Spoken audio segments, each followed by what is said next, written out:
Enciclopedia de Leyendas Universales, escrito por Carlos Nadal Gaya. Leyendas de Grecia.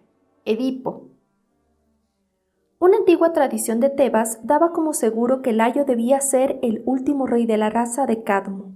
Queriendo pues saber si en efecto ello se cumpliría, consultó al oráculo de Delfos, el cual anunció: si tiene un hijo, éste lo matará y se casará con su propia madre.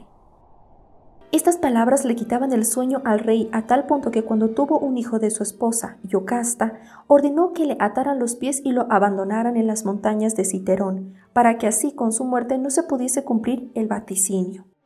Sin embargo, el encargado de ir a dejarle en el monte se compadeció del niño, lo entregó a un pastor, el cual a su vez lo llevó a la corte de Polibo de Corinto, en cuyo palacio creció y se educó como príncipe, hijo del rey. El muchacho se creía hijo de Polibo, pero algo en su interior le decía que no todo era normal en su vida. Sentía la comezón de saber qué iba a ser de él en el futuro. Acudió pues a Delfos, y allí el oráculo le dijo: matarás a tu padre y te casarás con tu madre. El horror que le causaba el solo pensar en tal posibilidad le decidió abandonar a los que creía sus padres para evitar que jamás pudiera ocurrir tal augurio. Corrió varias ciudades de Grecia en un continuo viajar por los caminos, como huyendo de sí mismo y de la predicción maldita. Iba precisamente por uno de aquellos cuando uno de los servidores que le acompañaban tuvo un altercado con el criado de cierto señor que se cruzaba con ellos. La pelea creció, se enzarzaron otros acompañantes de ambos viajeros y al fin estos mismos.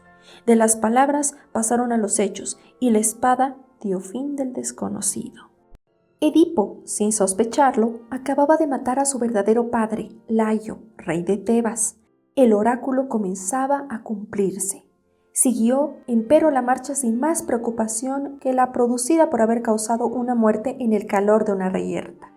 Cruzó varios poblados, visitó ciudades y estaba ya cercano a Tebas, ignorante de que ésta fuera su patria, cuando alguien le advirtió del peligro que suponía pretender entrar en ella, pues una esfinge, monstruo, con la mitad superior del cuerpo en forma de mujer alada y la inferior en la de león, habíase situado en la puerta de la ciudad, preguntando a todos cuantos entraban por ella: ¿quién anda por la mañana sobre 4 pies, al mediodía sobre 2 y por la tarde sobre 3?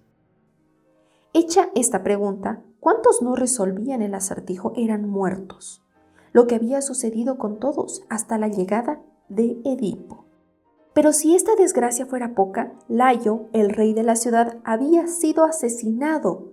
Asociando pues estas dos tragedias, el pueblo estableció que aquel que descifrara el enigma de la esfinge se casaría con la reina viuda y ocuparía el trono de Layo.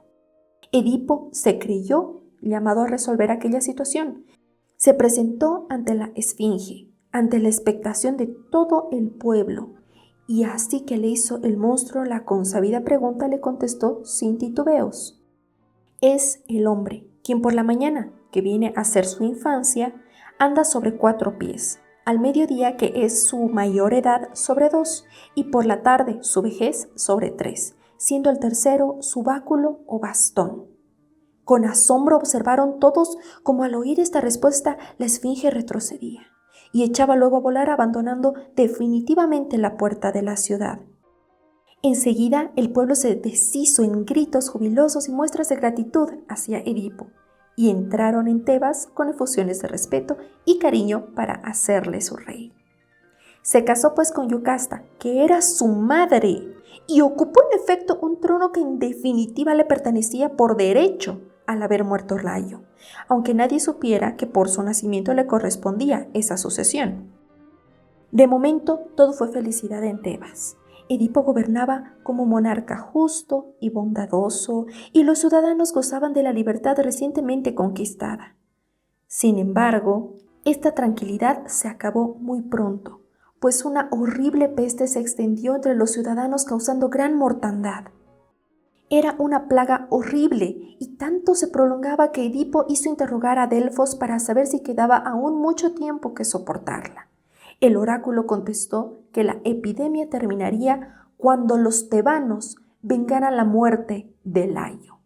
Edipo mandó emisarios a que buscaran por toda Grecia el asesino del rey, pero sus investigaciones resultaron infructuosas.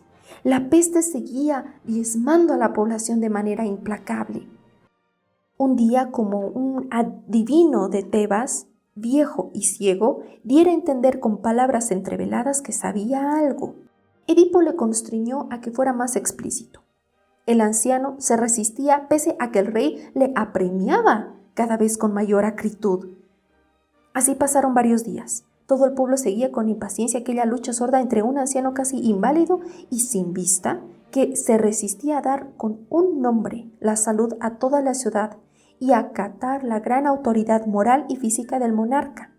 La mayor curiosidad se despertaba en la gente. ¿Quién podía ser el criminal para que el adivino se resistiera a dar su nombre?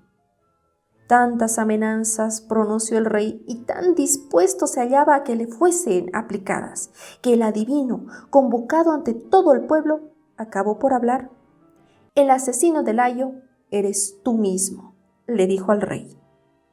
De pronto creyó éste que el adivino estaba completamente equivocado, o que obraba en combinación con el hermano de Layo, Creonte, que no aceptaba que un desconocido ocupara el trono de su familia.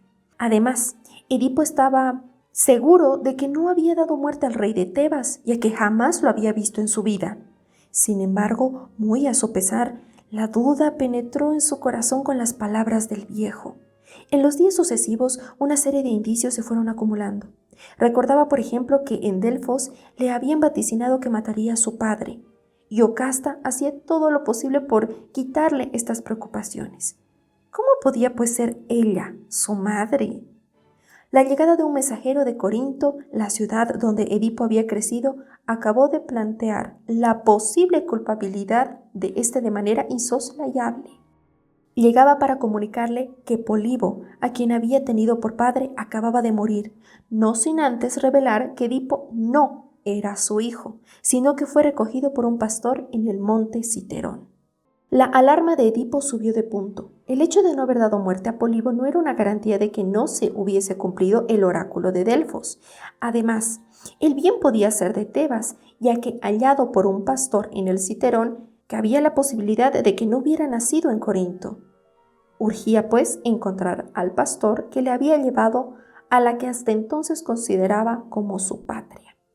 Dio con él, después de larga búsqueda, y ante Edipo y la corte explicó todo lo sucedido, cómo recibió al niño de manos de un servidor del rey de Tebas y todo cuanto a esto siguiera. Ya no cabía duda. Edipo era el asesino de su padre y Yocasta, con la que se había casado, su propia madre.